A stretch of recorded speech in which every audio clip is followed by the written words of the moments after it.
what I meant by that is there are documentaries on Netflix that are great for, this is another thing you can do to prep before going to the beach. You'll want to kind of skim the content of a documentary before showing to your kids. One of the big factors we found is if you have a sensitive child, usually documentaries will show like maybe an animal getting eaten, maybe the animal, an octopus one we just watched, the octopus dies in the end, and you can kind of skip ahead or pause it where you need to.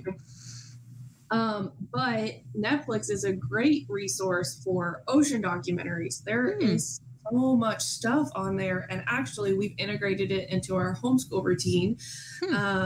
We have a quiet hour every day, ideally, and we'll go and we'll watch a documentary, which I'm really interested in. My daughter, who's 6, loves to watch it, and she just soaks in all the animal science knowledge.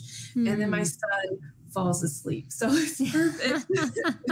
It's a win-win. It really Win-win. Yes. All the way around. I was just telling moms last weekend at the conference I spoke at, I'm like, do things that you love, not just the things that your kids love, because you that's a part of self-care is we have to read out loud we want to read, watch movies we want to watch. I mean, as long as they're safe for your kids, don't forget about yourself.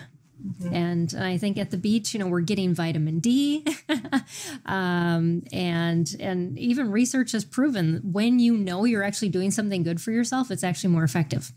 That is so cool. So know that you're taking care of yourself while you're sitting on the ground, because you're moving your hip flexors. You're not don't sit in a chair. Sit on the beach towel. Practice getting up and down from being on the ground. Just so many things that we can do, and we don't even think about them as self-care. And just when we take our kids out and do things, and it's just so good, even to just exercise our eyes, look at the horizon. And that's one thing, the ocean. I mean, you can just stare at the ocean. Yes, for sure.